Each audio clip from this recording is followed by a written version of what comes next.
everyone, and welcome to our YouTube channel, Moneyline with Nancy at TV. In case you're not a subscriber yet, please do subscribe.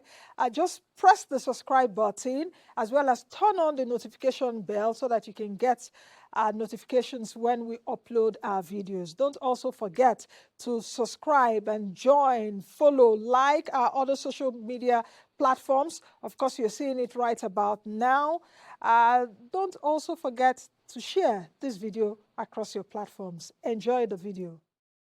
All right, welcome back to the program. And joining me right now is Professor Ngozi Egbuna, WTO Chair in Nigeria. From one Ngozi to another Ngozi. You know, when we talk about WTO, we're talking about Professor Dr. Ngozi Okonjo-Iweala. So this is another Ngozi, but Ngozi Egbuna. Good morning, Prof. Good morning. How Nancy. are you? I'm doing very well, thank you. Long time no see. Yes. Everybody has been busy with life, but I'm glad to be here. Yes, fantastic. And I will begin by saying congratulations on your appointment. Thank you. As chair of the WTO in Nigeria. And let me start from that premise. What does this role mean for you? What does it mean for Nigeria's place in global trade research? I am specific because I know what the role entails. Global trade research. Yeah. Okay. So what does it mean? So the WTO Chair was instituted in 2010 for developing and less developed countries. And so far they've had about 14 countries of the world. And this year they included Nigeria, Togo, Qatar, and Dominican Republic in the mix. And so they called us for a conference, and that was where we were briefed. So basically what it means is that there are three pillars, or basically four pillars of this chair program. The first one is research, that you must carry out research within your locality, but in collaboration with others, other chair. There's also the capacity building part of it, which is under curriculum development. And then you have the outreach, which is also to make sure that you sensitize people around you and in your economy about WTO, and that the fact that WTO is not just about signing treaties, that there is more to WTO. If you go out on the street and ask people about Nigeria and WTO, they will tell you that we know that Nigeria is a member of WTO, but we don't know what it means. So basically what it means is that, like you asked, the global trade, we should do studies that will portray Nigeria and bring to the fore the opportunities and challenges also that are in the Nigerian trade environment. The ecosystem is doing very well. However, we need to grow from about 0.33% of world trade as a country. And we have the 6th largest economy in the world, but we are doing trade of 0.33. You mean 26th? No. Or 6th, I heard you say. 6th largest country, but 52 in terms of trade, in terms of number. So we need to grow. We need to grow from there, because most of our trade and export is basically, like basic commodities and raw materials, and of course oil. So we need to go into the manufacturing, and we need to, for instance, for us in the university, given this chair position, we have to carry out studies and research output that would engender, that growth, that economic development. And the basic tenet is that, you don't put your research output on the shelf. You make it work for the economy. So that's basically what it is. So let me get you right, because you quoted a number earlier on. What is Nigeria's trade fraction in global trade? Because 0.33%. 0.33%. Yes. In global trade. Yes, and we have 52. Yes. In the global ranking. And we have over 200 million population, people, and we consume a lot. So most of our trade is import, not export. Yeah. So that's critical. Very critical. Very critical. And so there are things in WTO that we can gain from. This is one of them. But beyond that is the fact that WTO is going into digital economy, e-commerce, women and trade, so many other things. And they encourage collaboration. And also, we need to also bring AFTA into the WTO window so that they understand what is going on there. Let's talk about, I know you've spoken about it a little, but I really want you to expatiate on the role academic institutions Yeah. would play shaping trade policy now, because just like you mentioned, that the results of your research should not just be on the shelves. So what would academic institutions like UNIZIC be playing in shaping trade policy? And I'm also proud to say that, that's my school. Exactly. Yeah. Exactly. So, You as have the secret, bragging rights. You can take your accolades. Exactly. Yes, Let me yes. take my It's a accolades. fantastic Yes, as a institution. UNIZIC graduate. Right, Yes. right. And you're doing well. Thank I you. must say that. Thank you, They are, Prof. they are very proud of you. Thank you. In Thank you. UNIZIC. Thank you, So, Prof. but back to your question, it is important, and they stressed that at the conference, that the output of research has to be something that the industry needs. So, for instance, if you carry out a research, you need to produce policy notes that you would give, government stakeholders and policymakers that would help to inform policy. Somebody gave an example with Kenya. They said that the WTO chair in Kenya is deeply involved in what goes on in their trade ministry, in their industry ministry, and in finance. So whatever committee they are setting up there, they get her involved, because that's the way to either carry out research or rejig and rebrand the curriculum in the school to be fit for purpose. For instance, September, in fact, even as we speak, is because I'm here. If not, I would have been in the university trying to defend the curriculum that we have for this WTO program. Is going to give us opportunity to have a master's degree in international trade law and practice as a master's program in the university. And we are defending the curriculum today.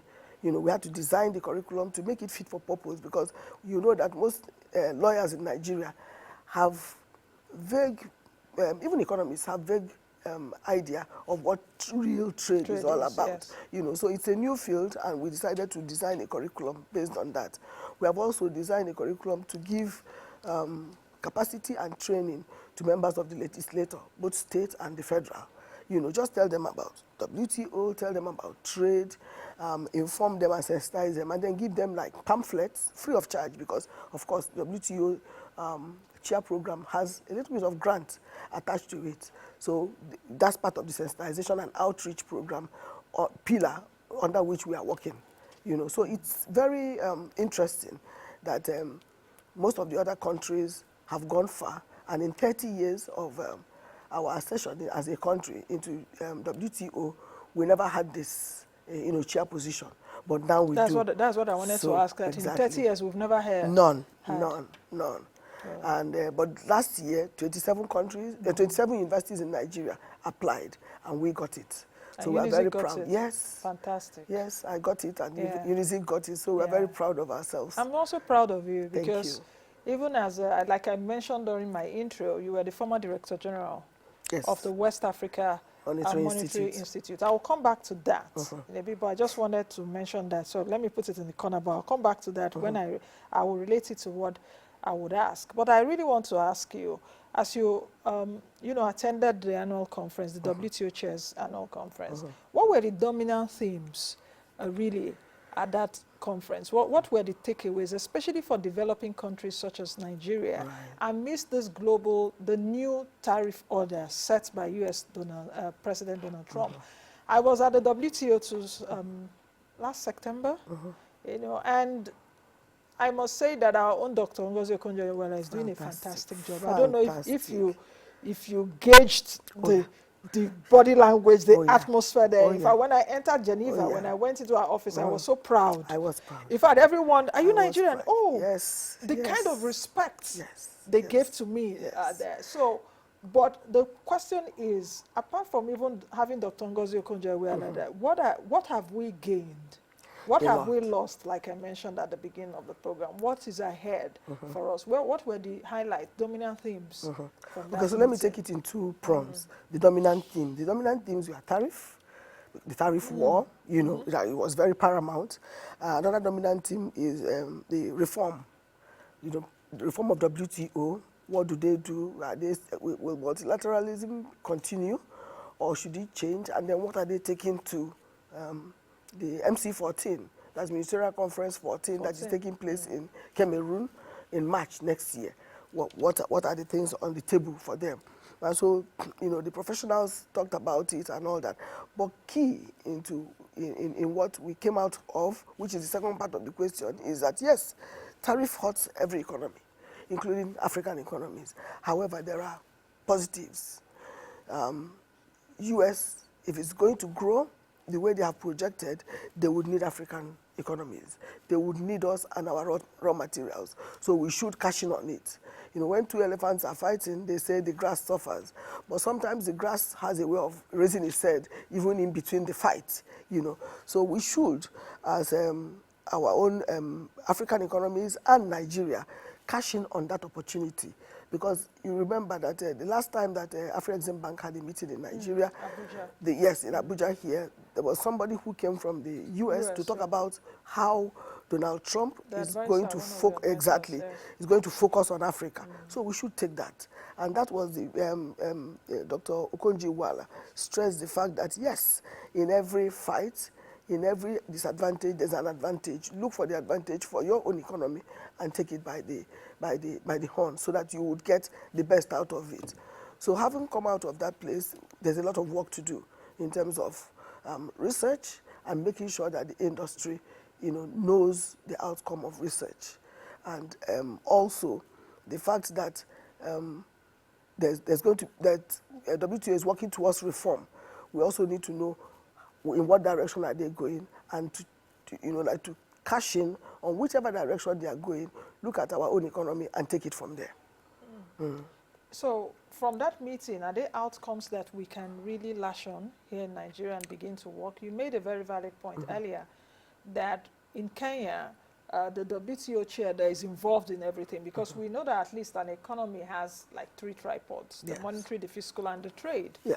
And even more tripods now, from my own analysis, I think not just even the 3, because it takes a lot to be able for an economy to stand. Balance. Yes. So what key outcomes that from your meeting that do you think that Nigeria can begin to capitalize on? Okay. First of all, we need to look at the tariff. How does it affect Nigeria?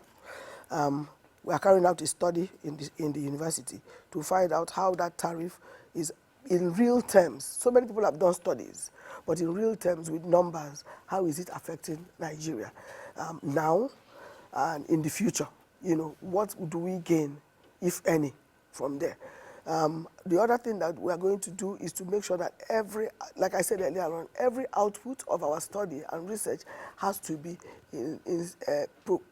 proposed as a policy note to the Ministry of Industry, Trade and Investment, to Foreign Affairs, to Central Bank, and also to Ministry of Finance. Yes. Those 4, we should work closely with them. And of course, Nigerian Export Promotion Council and the Chambers of Commerce. So we have also designed a curriculum to give Chambers of Commerce, some idea about what WTO does. And because if you see the resources that are available in WTO in terms of research, in terms of training programs, you'll be amazed. And we have not, had that relationship. So I intend to bring those things to the fore. But also to make sure that whatever we are doing in Nigeria, we also, tell the rest of the world. Because just like somebody gave example with Kenya, we also have to be there, and we are doing a lot. And in terms of gain of WTO to Nigeria, minus the fact that our sister is in the driving seat, there are other spin-offs. Nigeria became the candidate for digital economy from WTO. Yes. E-commerce is growing, but beyond e-commerce is the fact that Nigeria is also the champion for gender, trade, women in trade, and implications for gender. And that is very, very that was very prominent at the WCP conference. They brought it to the fore that women, they are program. Yes, that they are focusing on women in trade, on e-commerce, and then on digital trade, digital technologies and digital trade. And we also added, the African countries also added the extra layer of talking about AFTA. Told the rest of the world what AFTA is and how each and every one of our economy is planning to key into the AFTA. And I told them what we are doing. The AFTA Nigerian office is doing wonders, sensitizing people, working on the laws, Yeah, and but beyond that, you know, the GTI has taken off, and so many other countries are keying into it. So those are the things. In this age of trade wars and tariffs necessitated by, or further propagated by President Donald Trump of the United States, at the meetings or even when you were in Switzerland, did you get a sense that multilateralism is under threat? I know I'm asking this because even when I visited that last year, I had an interview with Dr. Ngozi Egbuna, and they did release a report then titled Trade and Inclusiveness Report. And that was even, the whole world was preparing for a Trump second coming. Yeah. And I did ask her a question around that. So what sense did you get when you went to the meetings? Yeah. And even when I attended the World Bank IMF meetings in April, for those of us that were there, I was actually sensing there was like tension everywhere. Everywhere. You know, people didn't want to even talk about US, you know, and all of that. So what kind of sense did you get? The same. Okay. The same. However, like I said, Dr. Egbuna stressed the fact that yes, it has implications. And yes, some of the implications are negative, but there are positives. So let's focus on the positive. And also, the question of multilateralism, is it a threat? Of course it is. You know, people are saying, what are we gaining from WTO and all that? But the truth of the matter is that it's a lot. And she stressed the fact that WTO is not just for treaty signing, that there's more to WTO that we can gain, you know. So that's the sense that I came out with, to focus on your economy and be sure that you make the best out of the situation while working on your own domestic economy to make sure that you industrialize and that you increase supply chain and value added in some of your products. Even the raw material, if US is going to grow, they would need us. So let us be ready for it. And then also, you know, WTO, they have some of their programs, especially the capacity building programs that they have, that would give you a sense of how to conduct yourself in the export market. As a business person, if you want to, you know, like, what are the requirements, what are the paperwork, what are the customs, you know, requirements. So they will put you through some of those things, and you would know exactly the direction to go. So those are some of the things that we should cash in on. We have been gaining, you know, but the truth is that most people do not know about it, and it's about time that we in UNISIC and the WTO Chair would make sure that we do that. Okay. Is there something happening on August 13th? Exactly, I was Okay. coming to that. Tell Yes, me. yes, because I'm so excited about it, because coming from the WTO meetings, we had already proposed what we are going to do in the next 4 years. That was one of the reasons why we got the chair program. But the first thing that we wanted to do this year was to have an international conference. It's going to be hybrid on the 13th of August, and we are going to have speakers from everywhere and discussants, you know, from all over the world that would, you know, like, key into the program. The program is the theme is Nigeria WTO at 30. Opportunities, challenges, and prospects, you know. And then, of course, there are sub-themes. And the lead paper presenter is Professor M.T. Ladan, the former Director General, Nigerian Institute of Advanced Legal Studies. He's going to talk about WTO, but beyond WTO, the after laws, you know, and then how we can cash in on it for the next era of Nigerian WTO. So that's basically it. But then it's going to take place in Awka, Anambra State, in the university and the ASU auditorium. You know, and we also have exhibitors who want to exhibit what they have, especially those in the export ecosystem. They want to come and exhibit. And we have had very good comments and very good reviews, as well as, you know, responses that people are going to be there. We were hoping that Madam DG will be there. We are praying, fasting and praying that she will be there. Even if she doesn't come physically, she will give us a keynote. Yes, because she has something to do in Abuja on the 14th or something. I'm not sure what it is, but anyway, we would hear from her. Yeah. How can Nigerian scholars, you know, significantly move from theory to practice? in shaping national and global trade policy? And I'm asking that question deliberately, especially now as your role. I heard you clearly earlier when you said you're going to be involving them. But like what specific things? Because if you're saying government, you are cutting government, okay, you guys should include us in most of the things you're doing. And you're not the only one conversing for it. Even professional societies, such as even NES, Of the course. Nigerian Economic Society, and some other society, you're seeing good economists, esteemed people. You are having so many brains across different institutes or societies. Yet, government do not really involve them as much as possible in the day-to-day, or even if it's not day-to-day. Guys, these are our policies of what we are thinking. What do you think? So how do you think that we can move our scholars from theory to practice in shaping some of these policies? What is expected also of you people in that? Everybody has to be involved.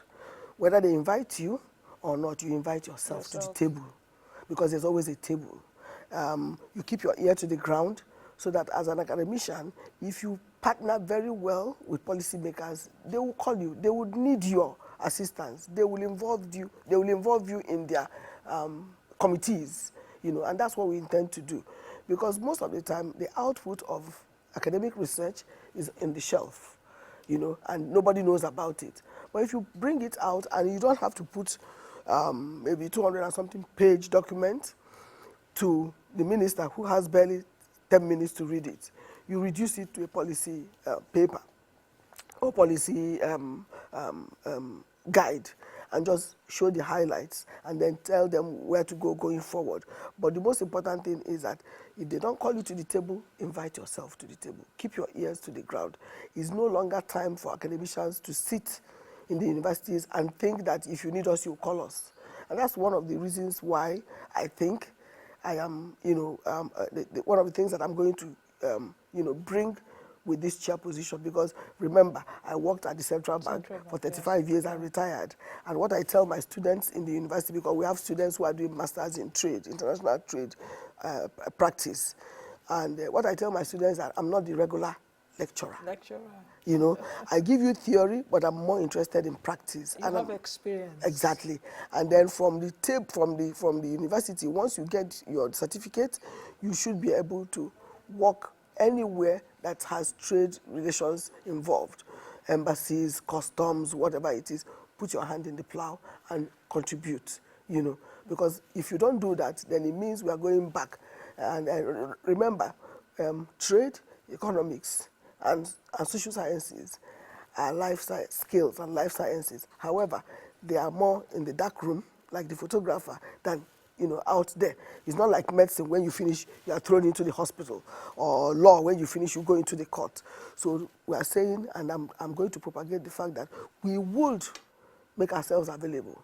We would bring ourselves to the table. We are not going to wait for people to invite us. We will invite ourselves to the table. Yeah, that's the only way out. Yes, you invite yourself to or you bring your chair and come and sit down. Exactly. Or stand near the table, but whichever one, be in the room and make your contributions. Yes, you just talked about your time, even as Director General, or your time at the Central Bank, definitely, and you also went to the WAMI, that's West African Monetary Institute, as Director General. So you've been engaged in cross-border economic integration, coordination. What lessons do you think that we can draw from your experience at both organizations that can be applied to enhance, Nigeria's engagement with WTO reforms, especially even in this your role? Yeah. And secondly, there's a new card now.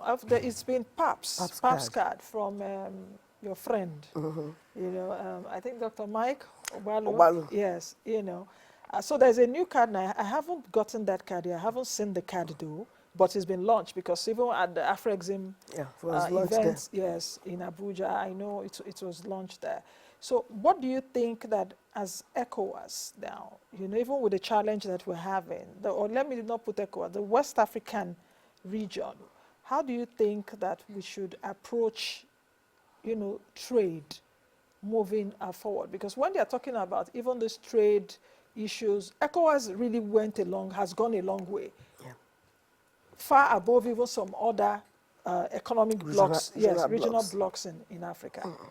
Yeah. So for me, having worked in the Central Bank, Monetary Policy Research Department, and then going to WAMI, that was where I saw the real gap in knowledge and practice of trade. You know, we have ministers of trade meetings. WAMI designed the policy document for most of the other countries, minus Ghana and Nigeria, who had theirs. But some of the other countries had none in terms of trade policy. So we helped in WAMI to design for them.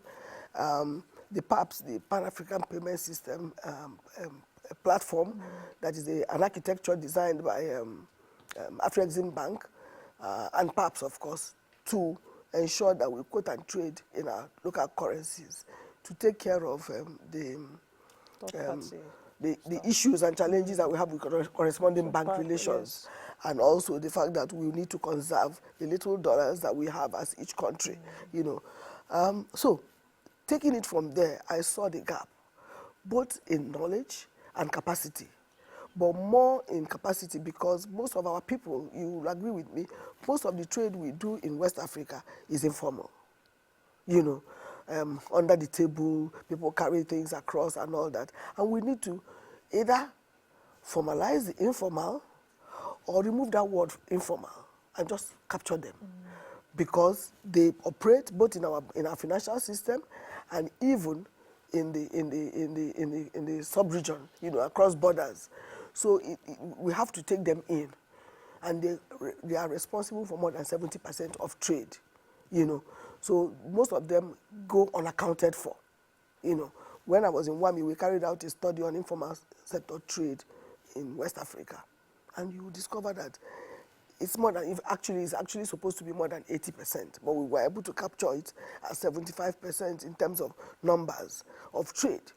And that is huge, but mostly under-recorded and under the table. So bring it out and let people know what they are doing and do it properly.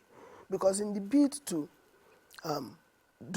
carry out informal trade, they go into smuggling, and smuggling exports out and smuggling in imports in.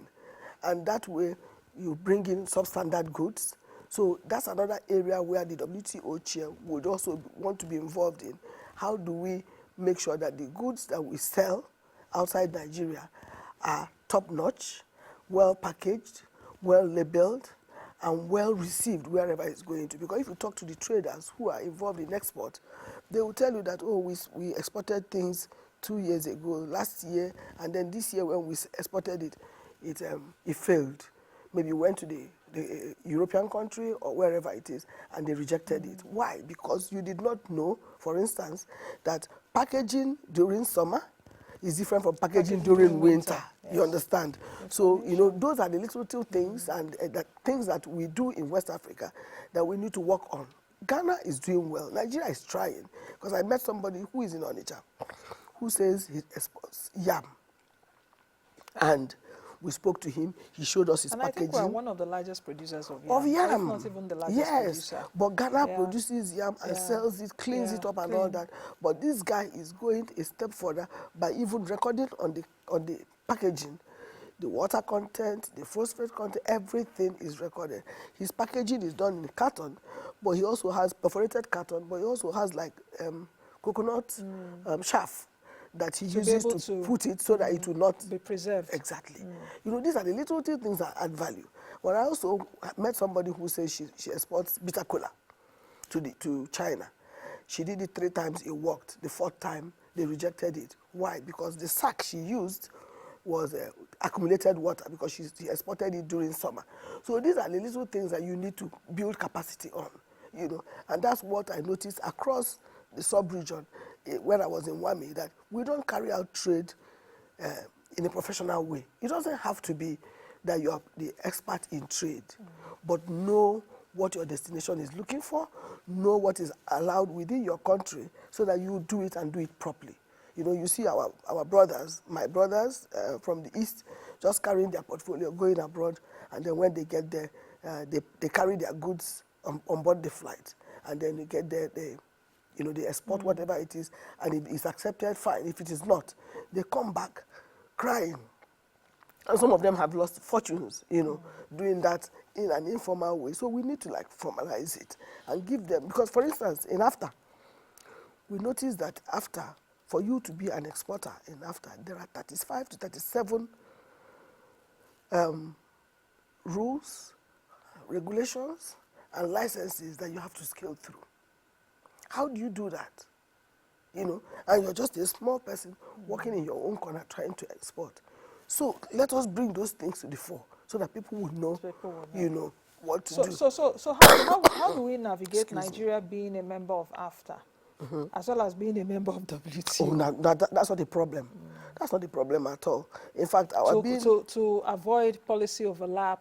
Or no. There's no need for that, because of course WTO has its own role, AFTA has its own role, and whatever we are doing under AFTA, remember WTO is older than AFTA. We take a cue, you know, from what is available, and don't forget that even EU has its own rules, you know, but they also conform with WTO rules and regulations. So as we end the program, is there any other thing you would like to say? And let me add this, perhaps into your final thoughts.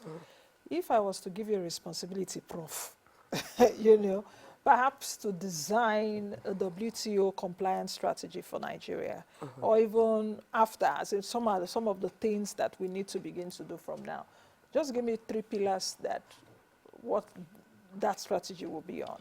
Okay. Prof, I'm giving you an assignment. I'm giving the professor an assignment. Thank you. Sorry about that. Sorry. Excuse me. And we will do it, you know, gladly. Sorry. Excuse me. Take water. What we will do is to look at the pillars of WTO. Let me give you, let's say, between now 5 to 10 years. Oh, that's a long time. Okay. So we are in a hurry. We are in a hurry to achieve results. We don't have 5 to 10 years. Okay. To So get what ready. will be the immediate things? You know, we have to have them in immediate, short term, and long term. You know, immediate, we look at the rules and regulations that we acceded to with WTO and those of AFTA, you know, and see whether we can, you know, have a synergy on it. And beyond that is that we also need to build capacity to take it off, you know, off the ground.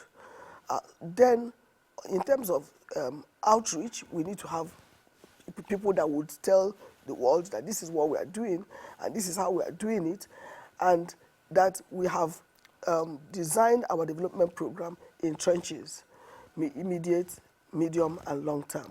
You know, but for me, the most important thing is to work on the laws, rules, and regulations, work on the framework, and then work on infrastructure. We need to work on our infrastructure because you can't travel from here to Gambia, for instance, and come out and go to a conference, because the journey is long and tedious and very, very laborious, because you have to do hop, stop, and jump, you know. So we need to work on our infrastructure. But beyond that, there are ways of scaling it using technology. You know. We're also carrying out a study in the center to see whether we can include things like barter, trade by barter, you know, in our mix of policies. You know, we've done PAPs. You can quote and trade in your own currency. But is it possible to trade using barter? That's an interesting You know, that's what we're working on right now. Can we do barter for some products? It doesn't have to be everything. And then use technology to scale it, because, of course, the burden of barter is that you need yam, I need rice. How do we balance it up? You know, but you can use technology and algorithms to work through it. Yes. Okay. Thank you very much, Prof. Thank you. Thank you. Thank you so much. Giving us these insights. Thank you. And I wish you well. Thank you. I also want to invite everybody to our conference on the 13th. Join online. We have a registration portal and we have links. I'll distribute that later on. Thank you so much for having me. Thank you very much. All right, I've been talking with Professor Ngozi Egbuna. She is the WTO Chair in Nigeria, former Director General of the West African Monetary Institute. And that's it for today. It's a wrap. I'll see you all again next time. Be the best you can be and be the change that you want to see from me and my team. Bye for now. I am Nancy Nnaji. Thank you for making it up to this minute watching the video. Thank you all. Don't forget to subscribe to our YouTube channel, Moneyline with Nancy TV.